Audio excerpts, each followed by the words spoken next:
大家好，咁上次就介紹咗喺大圍嘅新盤 University 啦，咁呢個盤今日就做咗一個首輪嘅銷售嘅，咁今次主要價單就賣100伙啦，咁今次首輪銷售就賣咗59伙嘅，咁就喺我嘅預期之內啦。咁今次其實賣得我覺得尚算可以嘅，咁但係其實佢可以更好啦，但係因為 Henny 睇得 Henny 嗰邊都劈咗價，恒基個 Henny。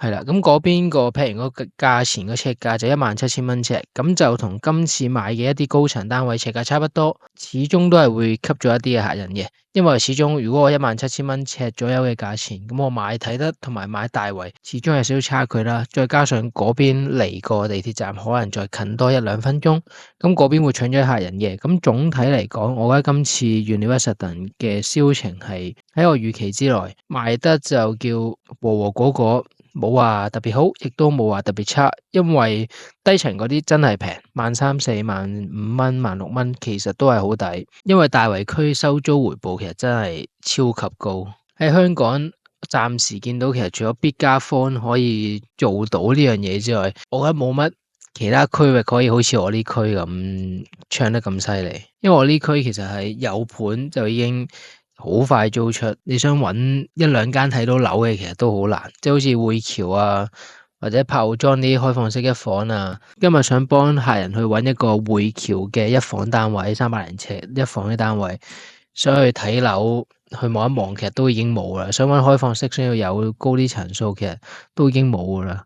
係想多少少要求都好難租到嘅單位，有就已經去租噶啦，就算數是但嘅啦。所以其實大圍區嘅租盤租嘅速度其實係十分之快。咁今次主要講嘅其實就唔係關於呢個分層嘅銷售情況啦，反而係想講一講關於呢個樓盤嘅一個招標單位嘅成交。咁啊，對上一條片介紹呢個樓盤嘅時候，我其實喺段路度都講過嘅。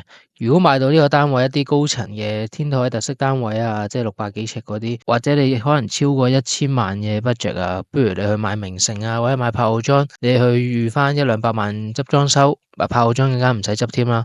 其實你已經可以執到好靚，同埋名城嘅管理費會再平少少。所以如果買到嗰啲尺數的話，咁不如考慮買名城同埋柏傲莊。咁我亦都估唔到咁快就會有一個天台嘅特色單位成交啦。咁所以我今次係想同大家一齊去分析下呢一個成交，即係到底個客人點解會揀呢個單位。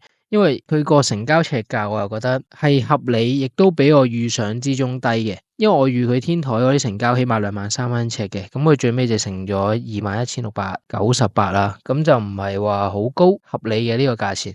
咁但係即係買到呢個價錢1300幾萬的話，我就寧願去買呢個柏傲莊同埋名城啦。咁事不宜遲，我哋就去分享我認為客人會揀呢個樓盤嘅幾個 point 啦。咁首先講一講呢個單位嘅成交啦。咁呢個單位就係 University 嘅32樓 A 單位，咁就實用面積係636尺啦，咁就連天台326尺嘅。咁 total 如果連埋即係加起嚟成個尺數，其實係962尺嘅。咁當然啦，就會再同大家計一計，因為天台嘅實用面積咧，其實要除翻1/3。咁佢成交價咧就係1380萬嘅，咁成交尺價就21689蚊啦。咁佢比我預想中個價錢係要低一啲嘅，始終連埋天台我預佢本身都23000蚊尺嘅，咁呢個成交價錢係比我想象中低嘅。個意向價都係比我想象中低嘅。咁首先呢個樓盤係採用咗一個直 lift 嘅設計啦，即係佢部 lift 可以直接上到天台。因為好多嘅樓盤咧，佢嘅天台特色單位，尤其是一啲細嘅單位啦，佢部 lift 係唔會上到天台嘅，而係要經呢個走火通道嘅樓梯上到去天台。咁有時你上去搬運，即係搬啲嘢上去天台啊，買嘢食上去天台，即係上去食嘢啊，上去坐啊，上去晾衫啊，上去 BBQ 啊，上去打邊爐都好啊，咁你都係要行嗰條樓梯上去嘅。咁好多時候都係比較辛苦嘅做呢樣嘢。咁如果佢有一部 lift 上天台的話，就成個過程又方便咗好多。呢個研究完個樓書係有驚喜嘅，因為就我所知可以做到呢樣嘢嘅樓盤都比較少啦。即使係柏傲莊都好，佢都唔會有呢啲嘢。咁今次個樓盤就做到呢樣嘢啦，我覺得呢個係一個加分位，亦都係一個潛在原因啦。咁其二就係，咁今次雖然話啱啱計嗰個尺數嗰個尺價係21000啦，咁但係其實個天台嘅面積亦都係計入喺我哋嘅使用範圍之內啦。咁天台嘅實用面積咧就唔同室內嘅實用面積嘅計法嘅。咁一般如果要計翻落實用的話咧，係要除翻1/3嘅。咁如果除翻1/3之後，計完你買成個單位嘅售面積係744尺嘅，咁圍翻個尺價18,548尺啦。咁計翻呢個尺價嚟講，又真係唔算貴喎。因為就算2萬1都好，其實我已經覺得唔係話特別貴嘅。而家計埋個天台入去單位售面積的話咧，我覺得係更加可以接受嘅呢個價錢。咁呢個就係其二啦，個天台可以算入埋呢個嘅售面積。咁嚟到第三啦，就係個管理費嘅方面啦。咁呢個管理費其實係論住呢個啱啱對上嗰一個 point 嘅，因為管理費就係會計算你室內用嘅售面積啊，天台嗰啲係唔會計算你，唔會收你管理費嘅。咁實質其實買嗰位住戶咧，咁佢管理費就係需要乘翻佢室內面積嘅管理費，咁又即係836尺去計呢個嘅管理費嘅，而唔係啱啱計嘅744尺或者962尺，其實都唔關事嘅。佢即係計翻單位裏面636尺嚟計呢個售面積，叫做相對地慳咗個管理費咯。因為你始終有啲面積你係真係要用嘅，你真係用到嘅，但係又唔使收你管理費，叫變相慳咗咯。即係好似你平時屋企可能有個露台，有個平台咁露台位其實都係計埋我哋嘅售面積噶嘛，咁嗰啲都會收費。咁如果我哋天台就唔需要去收呢個管理費，就變相係用咗個面積而唔使俾個管理費，叫做慳咗一啲使費啦。咁我相信呢個有機會係嗰一下買嘅其中一個原因啦。咁嚟到第四個 point 咧，就係反而係一個貨比貨嘅一個 point。咁呢個屋苑嘅一啲大單位咧，其實主要就係天台嘅兩個單位，分別就係而家講緊嘅 A 單位啦，同埋佢隔離嘅 B 單位。咁呢兩個單位嘅景觀都有分別嘅，因為 A 單位而家買嘅其實係向翻西北啦，咁 B 單位咧就係向翻東南嘅。咁嚟到第四個 point 就係 A 單位嘅景觀可能比 B 單位好。咁可能你會有一個疑慮，有一個疑問就係話，正常唔係應該東南好過西北嘅咩？以呢個香港普遍嘅景觀嚟睇，咁喺個樓盤嚟講，其實我個人都覺得係東南好過西北嘅。咁但係東南嘅一個問題就係佢前面係有一啲嘅消防局同埋一啲警局。咁如果佢哋要出活動嘅時候，咁可能會有啲聲啊，有啲聲響出現啊，咁就有機會影響到個住戶啦。向東南嘅方向，咁就有機會會影響到個住戶啦。呢一個可能係其中一個原因，佢去選擇西北啦。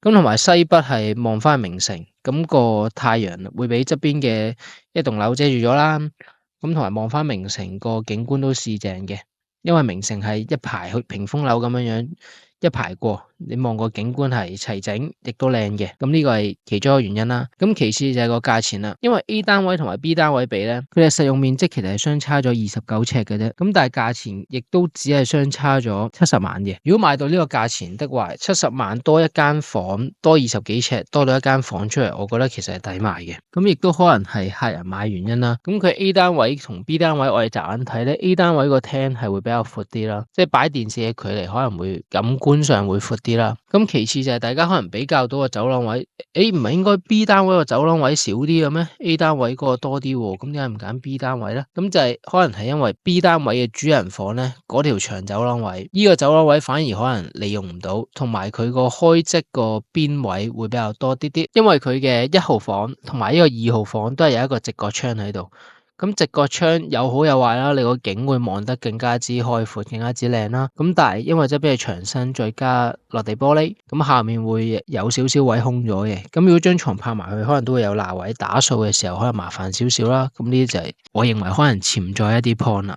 咁總結來說啦，咁呢位客人最尾買咗呢一個招標嘅單位啦，咁可能就係上述呢個原因，就係有直 lift 上天台啦，天台計埋售面積啦，管理費方面平咗啦，同埋呢個單位比 B 單位啲房實用啲啲。咁唔知大家對呢個分析覺得點？可以喺下面留言區度大家一齊分享下。咁當然亦都有可能我呢啲分析全部都係流嘅。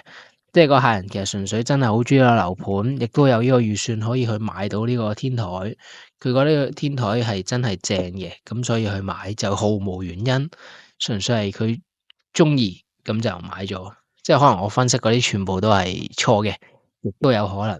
咁亦都歡迎大家留言分享下你嘅睇法啦。如果俾着你到咧，會唔會買呢個樓盤嘅呢個招標天台單位咧？同埋如果大家有興趣嘅，亦都可以約我一齊去睇呢個樓盤。今日係咁多，拜拜。